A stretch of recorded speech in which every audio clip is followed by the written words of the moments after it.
बहुत पुराने जमाने की बात है। काबुल के एक छोटे से गांव में दो दोस्त रहते थे। दोनों गरीब थे, इतने गरीब कि बदन पर सिर्फ मैले फटे पुराने कपड़े रह गए थे। न घर में राशन था, न कोई रोजगार और न ही कोई ऐसा शख्स जिस पर वो भरोसा कर सके। ये दोनों दोस्त हर सुबह गांव की गलियों में निकल खड़े होते। कोई नेक दिल इंसान अगर रोटी दे देता तो खा लेते, वरना पूरा दिन भूखे रहकर शाम की नमाज के बाद मस्जिद के सहन में जा बैठते। इनकी दोस्ती इस तरह मजबूत थी जैसे दोनों एक ही दुख में डूबे हुए हों। जो कुछ एक के हाथ लगता वो दूसरा भी उसमें शरीक होता। कभी गांव के बाहर बहते नदी के किनारे बैठते, कभी बाजार के पास किसी दुकान की ओट में साए में जा ठहरते। लोग कहते थे कि गरीबी ने इन दोनों को भाई बना दिया है, मगर गरीबी थी कि कम होने का नाम नहीं ले रही थी। दिन ब दिन मुश्किलें बढ़ती जा रही थीं। चूल्हा अक्सर ठंडा रहता और तन पर कपड़े सिमटते जा रहे थे। फिर एक दिन ऐसा आया जिसने इन दोनों की जिंदगी का रुख बदल दिया। एक ऐसा दिन जिसका जिक्र आज तक काबुल के बुजुर्ग अपने पोतों को सुनाते हैं।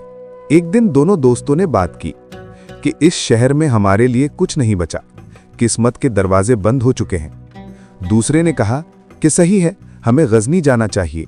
वहां सुल्तान महमूद गजनवी की हुकूमत है, आदिल, सखी और मोहताजों का खैर ख्वाह।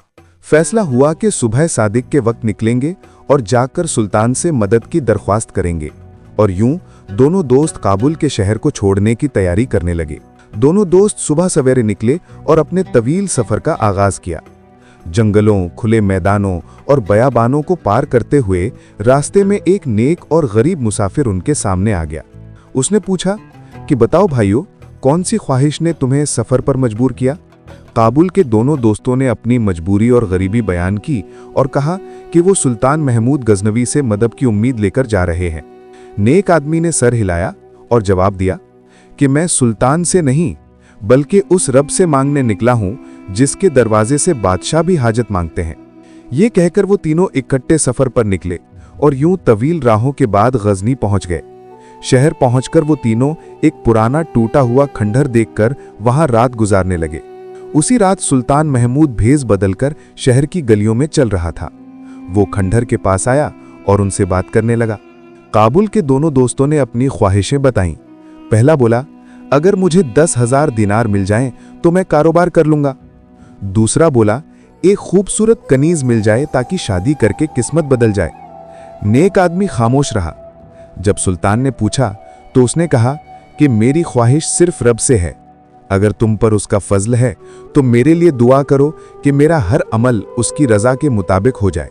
सुल्तान हैरान हुआ मगर कुछ न कह सका और खामोशी से वहां से चला गया। अगली सुबह तीनों को दरबार में हाजिर होने का हुक्म दिया गया। हैरत अंगेज तौर पर मालूम हुआ कि वो रात वाला नेक आदमी दरअसल खुद सुल्तान महमूद था, जो भेष बदलकर शहर की गलियों में आया था।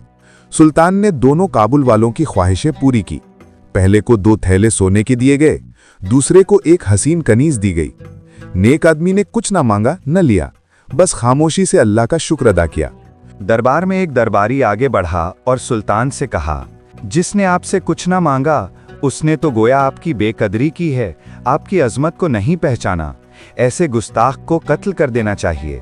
सुल्तान इस बात से मुतासिर हुआ और जज्बात में आ गया। उसने फौरन हुक्म दिया, तीनों के पीछे जाओ, जिनके पास लड़की और सोना हो उन्हें छोड़ देना और जो खाली हाथ हो उसका सर उड़ा देना।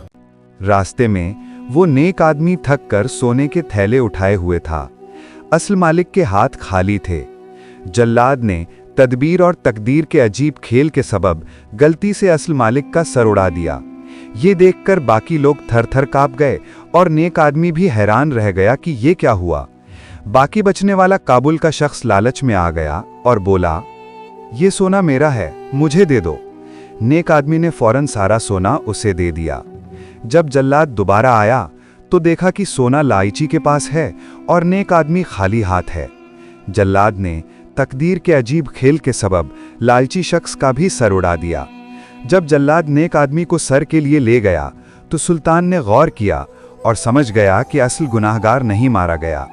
उसने महसूस किया कि नेक आदमी खुदा की हिफाजत में है। ये सब इत्तेफाकात नहीं थे, बल्कि रब की मशीयत और नसीब का खेल था। सुल्तान ने फौरन नेक आदमी को इज्जत से दरबार में बुलाया। नेक आदमी ने हकीकत बयान की। सोना और कनीज मांगने वालों को उनकी ख्वाहिश तो मिली, मगर जान चली गई। सुल्तान कांप गया और रो पड़ा, खुदा से माफी मांगी। नेक आदमी ने सुल्तान को नसीहत की। 1. सच्ची तौबा करो। 2. कत्ल किए गए आदमियों के घर वालों की मदद करो। 3. आइंदा इंसाफ में कोताही न करो। सुल्तान ने फौरन ये सब किया।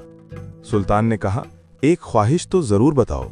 नेक आदमी ने कहा, मुझे एक छोटी सी दुकान दे दो ताकि मैं रिज़्क़ हलाल कमाऊं। सुल्तान ने फौरन हुक्म दे दिया। नेक आदमी का कारोबार खूब चला, दौलत आने लगी, मगर दिल में कभी लालच न आया। वो रिज़्क़ हलाल कमाता, गरीबों पर खर्च करता और सुल्तान को हर जुम्हा नसीहतें देता रहा। यूं उसकी आजमूदगी और अल्लाह पर भरोसे ने उसे दुनिया व आखिरत दोनों में सरबुलंद कर दिया। जो अल्लाह से मांगता है, दुनिया उसका रास्ता नहीं रोक सकती। दुनियावी ख्वाहिशें पूरी हो जाएं, मगर अंजाम बुरा हो तो ये खैर नहीं। अल्लाह के वली की हिफाजत खुद अल्लाह करता है। आजिज़ी इंसान को बुलंद कर देती है, लालच इंसान को मार डालता है।